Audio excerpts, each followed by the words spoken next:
यहाँ पे तो पूरा पुल ही ढक रखा है इधर वाला। रुपी चिल्लाते चिल्लाते जा रहा है भाई, डंडा भी रखा है हाथ में। सेफ्टी, ये डंडे से कुछ नहीं होगा भाई, बंदूक। तो भाई देखो बर्फ़ इतना हैवी वेट होता है ना कि देखो पूरा का पूरा टीन शेड यहाँ पे निकला हुआ है। घांगरिया में एंटर कर चुके हैं और कल परसों पुलिस अधिकारी आए हुए थे यहाँ। यात्रा श्री हेमकुंड साहिब यात्रा मार्ग का दूसरा गुरुद्वारा साहिब जो कि ऐतिहासिक है। तो भाई सब कुछ अच्छा है, इधर से लेकर के पुलना से लेकर के यहाँ तक रास्ता तक। और इस हेलो दोस्तों, गुड मॉर्निंग, नमस्ते, स्वागत है आपका नए ब्लॉग में। गुड मॉर्निंग हो रही है क्योंकि 12 बजने वाले हैं। और भाई इन रास्तों से निकल के कांजिला हेलीपैड पे हमने कल के ब्लॉग की करी थी समाप्ति। मेरे साथ रुपी भाई आया है इस एडवेंचर भरे ट्रैक में। और देखते देखते नज़ारे, मौसम भी हो रहा है ख़राब। और चलते हैं अब सीधा घांगरिया गोविंद धाम में एंटर करेंगे। कुछ दूरी में है, आधे किलोमीटर की दूरी पे। और चलिए चलते हैं भाई, फटाफट ठंडा भी लगने लग गया है यहाँ पे। तो वैसे मैं ला रखा हूँ, हुड ला रखा हूँ, जो फ्लीज होता है वो लेके आ रखा हूँ। ठंडा लगेगा तो फटाफट से निकलेंगे गर्म कपड़े। तो चलिए दर्शन करते हैं श्री हेमकुंड साहिब यात्रा मार्ग के एक पड़ाव घांगरिया गोविंद धाम के।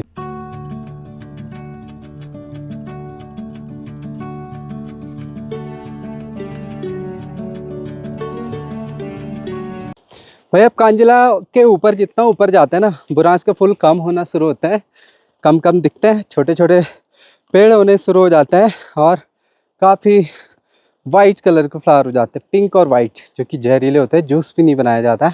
बाकी फीके फीके जो फ्लावर हैं वो दिखने शुरू हो जाता है ऊपर ऊपर। भाई जैसे रास्ते में लग रहा है पत्ते वगैरह झरे हुए हैं जंगलों से, उस हिसाब से लग रहा है बहुत हवाएं चलती हैं इन पेड़ों पे। तो टहनियाँ टूटी हुई है। लास्ट टाइम जब आए थे तूफान होने लग गया था और हम भागते भागते गए, तेज तेज गए, क्योंकि टहनियाँ गिर सकती थी सर पे कभी भी। बस कुछ कदमों की दूरी के बाद हम एंटर करेंगे घांगरिया में। ये देखो भाई, हो सकता है कल तूफान चला होगा तो ये पूरा पेड़ नीचे गिरा हुआ है। और एक पूरा बुरांस का पेड़ भी भाई झपका हुआ है, देखो बर्फ़ के वेट और हवा के कारण पूरा। तब भी फ्लावर उगे हुए हैं, उसको बढ़िया मिट्टी से पोषित हो रहा होगा जड़ अगर, तो फ्लावर आते रहेंगे।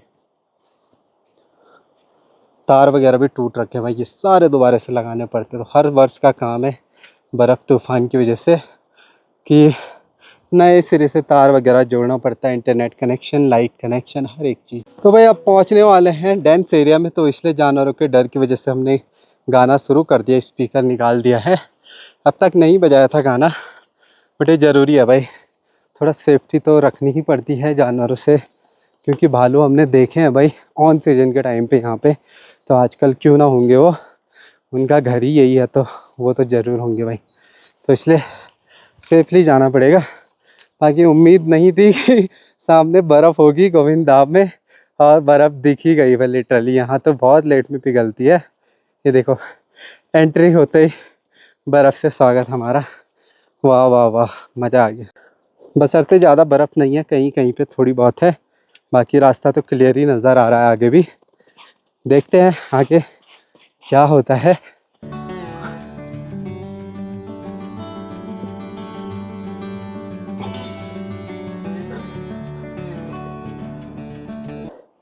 देखो भाई यहाँ धूप कम पड़ती है।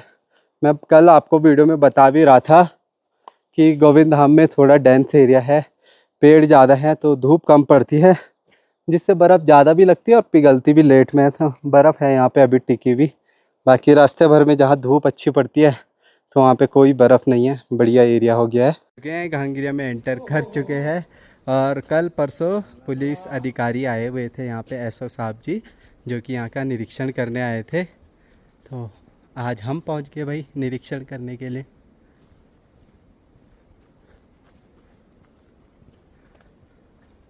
वाह, आजकल बर्फ़ नहीं है तो सुनसान सा लग रहा है भाई पूरा गोविंद धाम। ये देखो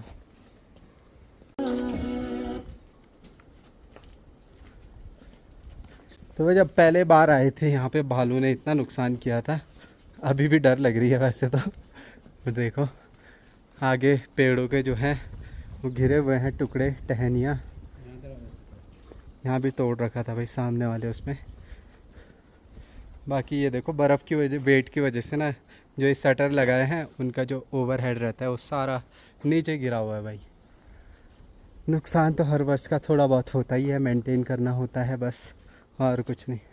ये देखो भाई ऊपर वाला पेड़ गिरा होगा तूफान से, आजकल ही गिरता है, यात्रा टाइम पे तो सही रहता है भाई।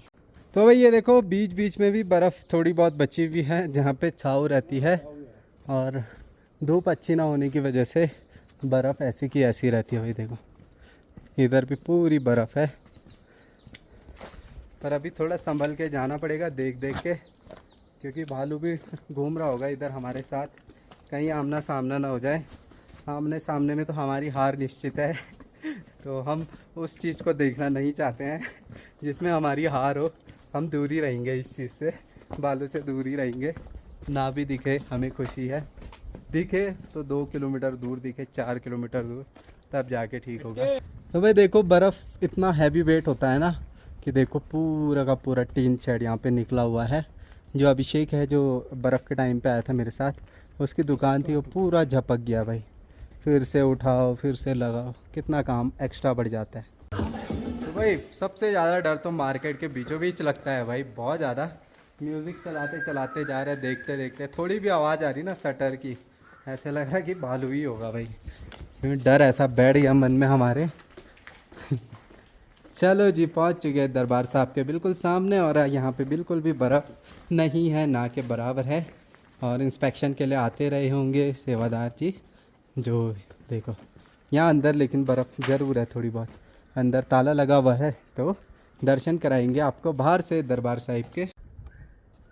तो ये जी दर्शन कर लीजिए आप सब लोग दरबार साहिब। यूँ कहिए कि यात्रा श्री हेमकुंड साहिब यात्रा मार्ग का दूसरा गुरुद्वारा साहिब, जो कि ऐतिहासिक है, क्योंकि यहाँ पे भाई जब श्री हेमकुंड साहिब की एक तरीके से खोज हुई थी, तो उस टाइम तो भाई इस पेड़ पे ही रहे होंगे जो पुराने जो खोज करता थे मोदन सिंह जी लोग। तो मतलब काफ़ी उनकी तपस्या है इस पवित्र स्थान को देखने ढूंढने में। तो देखिए दर्शन कर लीजिए और चलते हैं आगे। आगे रुक भी देख रहा है अपना होटल, कोई नुकसान तो नहीं है, खैर यहाँ पे उसने अच्छे से कर रखा है। तो चलो ठीक है सब ओके। बाहर से सही है, अंदर तो नहीं होगा भालू? अंदर तो भाई जाना रिस्क होगा भाई। हाँ? रिस्क है भाई अंदर जाना तो इसलिए अंदर तो हम जाने वाले से रहे। पर बाहर से ठीक है, थोड़ा बहुत यहाँ से भी आइडिया लग ही जाता है कैसा है कैसा नहीं है। बट मौसम भी बढ़िया हो गया, ठंडा हो गया भाई। हर ऊपर पहाड़ों में आप देख सकते हैं किस तरीके से बादल आ रहे हैं नीचे नीचे। बारिश लगने से पहले हमें भी निकलना है यहाँ पे। चलो आजकल थोड़ा अच्छा है भाई, बर्फ़ के बाद आज ही आ रखे हम, और ऐसा लग रहा है कि यहाँ पे कभी बर्फ़ पड़ती ही नहीं होगी भाई। कितना सूखा सूखा सा लग रहा है। पूरा मार्केट घूमते हुए आ गए अब नज़ारे देखने को मिलेंगे और ख़ास कुछ अच्छे। उम्मीद करता हूँ भाई आपको भी अच्छा लग रहा होगा, क्योंकि लगभग हर मतलब मौसम में हम यहाँ के दर्शन कर पाते हैं गोविंद धाम के। स्पेशली श्री हेमकुंड साहिब तो रिस्क है भाई जाना ग्लेशियर पॉइंट की वजह से। बट ये घोड़ा पड़ाव, अब घोड़े खच्चर वाले भी आएंगे यहाँ पे, अपना जो डेरा है वो बनाएंगे। हर वर्ष का काम। बर्फ़ तो थोड़ा यहाँ ग्लेशियर आ रखा है, लेकिन ऊपर ऊपर है, नुकसान कुछ भी नहीं हुआ है डेरे का, सब अच्छा है भाई।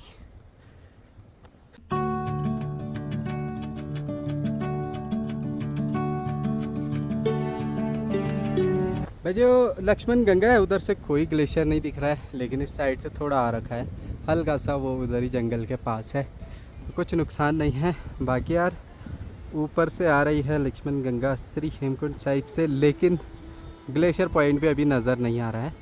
और निशान साहब जी तो बिल्कुल नहीं, क्योंकि ऊपर अभी बादल है। मुझे लगता है आज बिना दर्शन किए ही लौटना पड़ेगा, या तो खुल जाए थोड़ा 15-20 आधे घंटे के अंदर तो दर्शन करा पाएंगे। तो चलिए थोड़ा और ऊपर चलते हैं। बाकी ये नज़ारा है गोविंद धाम घांगिरिया का, और इसी का आप सभी को इंतज़ार था, मुझे भी था, और आज आने का मौका मिल गया तो भाई आ चले हैं। बाकी आपको भी पता है भाई अकेला आना रिस्क होता है, तो इसलिए किसी को तो साथ लाना ही पड़ता है। कोई तैयार हो तभी मैं आ पाता हूँ, है ना। हो भाई यहाँ पे जो इतनी ठंडी हवाएं चल रही है, मन खुश हो गया भाई, मन खुश हो गया। बशर्ते अब थोड़ी देर में और ठंडा होगा तो कपड़े ही पहनने पड़ेंगे, स्वेट शर्ट वगैरह, नहीं तो ठंड से सीधा सर्दी जुकाम लग जाता है यहाँ पे। तो बढ़िया मौसम है भाई आज का।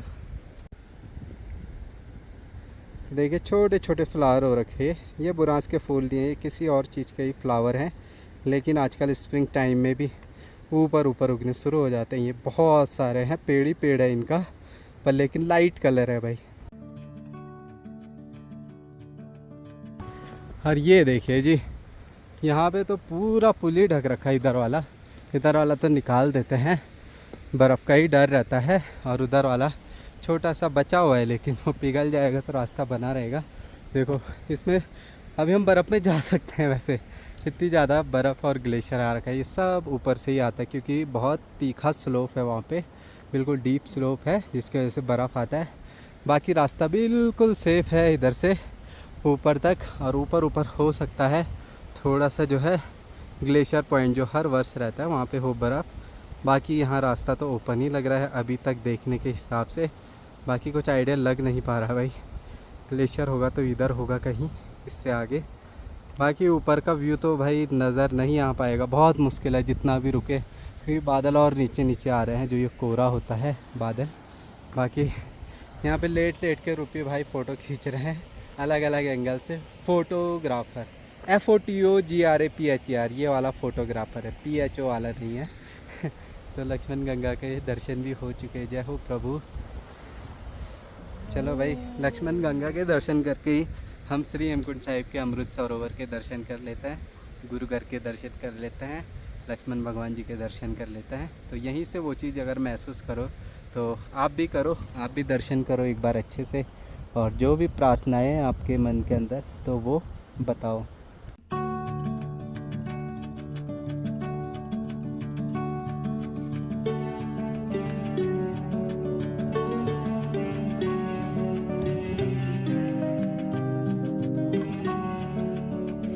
बाकी भाई पिछले 2-4 सालों से आना जाना बहुत होता है यहाँ पे, क्योंकि जो मेरे YouTube फैमिली है वो गुरु घर से ही जुड़े हुए हैं। ज़्यादातर मेरी जो फैमिली है कुछ इधर उधर के होंगे, बाकी मोस्टली सब यहीं के हैं, तो मिलना जुलना होता रहता है यात्रा टाइम पे। इस वर्ष लेकिन मेरी तबीयत को देखते हुए, सेहत को देखते हुए निर्णय लिया है कि मैं घांगरिया में ही रहूँगा ज़्यादातर, या उससे नीचे रहूँगा। श्री हेमकुंड साहिब कभी कभी बीच में एक आध बार दर्शन मत्था टेकने के लिए ज़रूर जाऊंगा, लेकिन मैं क्योंकि लास्ट ईयर सेहत इतनी बिगड़ गई थी तो बहुत मुश्किल हो गया था। वो चीज़ मैं कैमरे पे दिखा तो नहीं पाया कि बुखार था, जुकाम था, कैसा फील कर रहा था बिना खाना खाए। तो वो चीज़ है, वहाँ पे रहता है कि जो रहता है भाई उस पर तो ऊपर वाले की कृपा है। जो मैनेजमेंट रहते हैं गुरुद्वारा साहिब के, बहुत हिम्मत होनी चाहिए तभी वहाँ पे रह पाना होता है। बाकी चलिए जी, सोचा था थोड़ा दर्शन करा ही लेंगे ऊपर निशान साहब जी के, बट कोई बात नहीं भाई, यहाँ से भी आए, इस पवित्र भूमि को महसूस कर दिया, वही हमारे लिए बड़ी बात है। बाकी अभी चलने की तैयारी भी करते हैं, मौसम को देखते हुए। मौसम ख़राब होगा तो हमारी आने वाली है बिल्कुल आफत।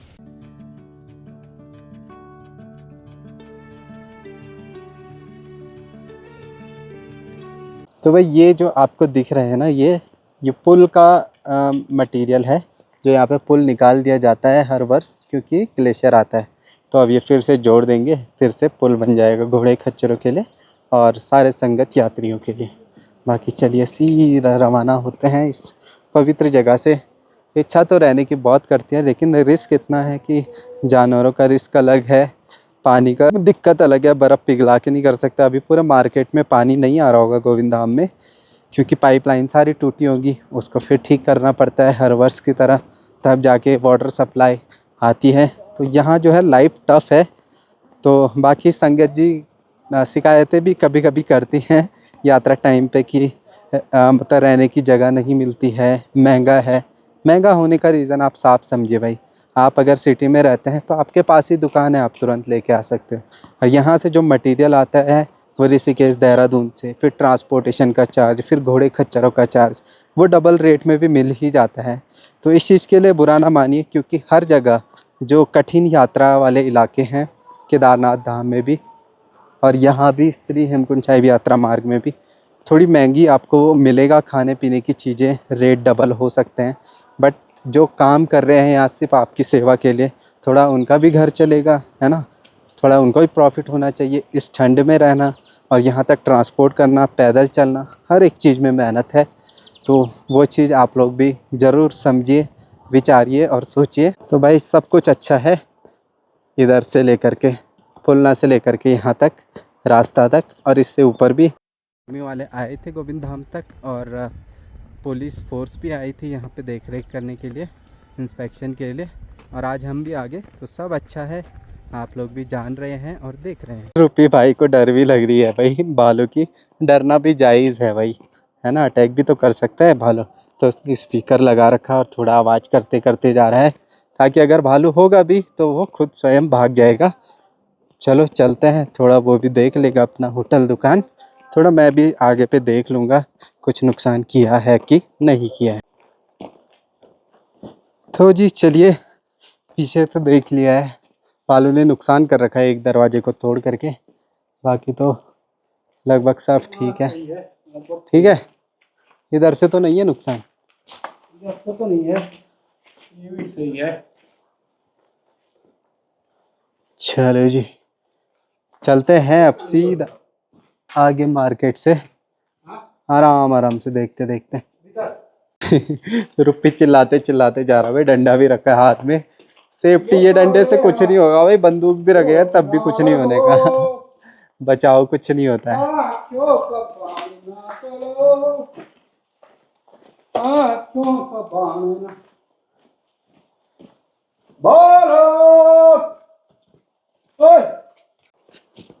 चलो जी अब निकलने की तैयारी करते हैं, फ्रंट पे पहुंच चुके हैं घांगरिया गोविंद धाम के, थोड़ा देख लेते हैं। और तो चलिए जी, देख भी लिया है, देख रेख भी कर ली है, अब लौटते हैं सीधा पुलना गांव की तरफ।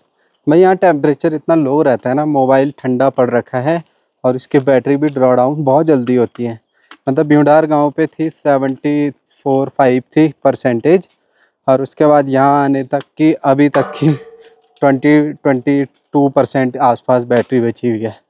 तो ठंड में ऐसा ही होता है, आप भी गौर करना, जब आप यहाँ होगे तो यहाँ ड्रॉ डाउन थोड़ी जल्दी होती है, श्री हेमकुंड साहिब में तो और भी जल्दी ड्रॉ डाउन हो जाती है। बाकी चलिए भाई, आज भी उम्मीद करता हूँ आज का व्लॉग आपको अच्छा लगा होगा, गोविंद धाम के दर्शन करते हुए। बाकी अपना भी देख रेख हो गया, घूमना फिरना भी हो गया, क्योंकि एज ए एक्सरसाइज बहुत ज़रूरी है थोड़ा बहुत ट्रैकिंग करना, महीने 2 महीने में एक बार छोटे मोटे ट्रैक 10-20 किलोमीटर्स के, तो मज़ा आता है, एक प्रकृति से जुड़ने का भी समय मिल जाता है और एक अनुभव भी मिल जाता है। क्यों रुपी भाई, मज़ा आया आज? हाँ बहुत मजा आ गया। तो भाई रास्ते भर में पत्तियाँ वगैरह झड़ रखी हैं, टहनियाँ हैं, वो सब झड़े हुए हैं। तो जी आ चुके हैं घांगरिया गोविंद धाम से वापस, और अब भाई सीधा मेरी बैटरी हो रही है डाउन, तो मुझे यहाँ पे ब्लॉग की एंड करनी पड़ेगी। भरत भाई के पास जाएंगे, भरत भाई खाना बना के रखे होंगे, खाना खा के आराम से शाम तक पहुँचेंगे, क्योंकि आज विकास भाई की मेहंदी है, तो उसमें भी शामिल होना है, कल बारात है, कल गोपेसर भी निकलना है। तो उम्मीद करता हूँ दोस्तों आपको ब्लॉग अच्छा लगा होगा, अच्छा लगा तो ज़रूर शेयर कर देना, ताकि और सारी संगत जी भी अपडेट ले पाएँ और दर्शन कर पाएँ गुरु घर के, घांगरिया गोविंद धाम के। तो चलिए मिलते हैं अगले नेक्स्ट व्लॉग में, यहीं से शुरुआत करूँगा थोड़े नीचे से, और तब तक के लिए take care, bye bye, love you all, bye दोस्तों।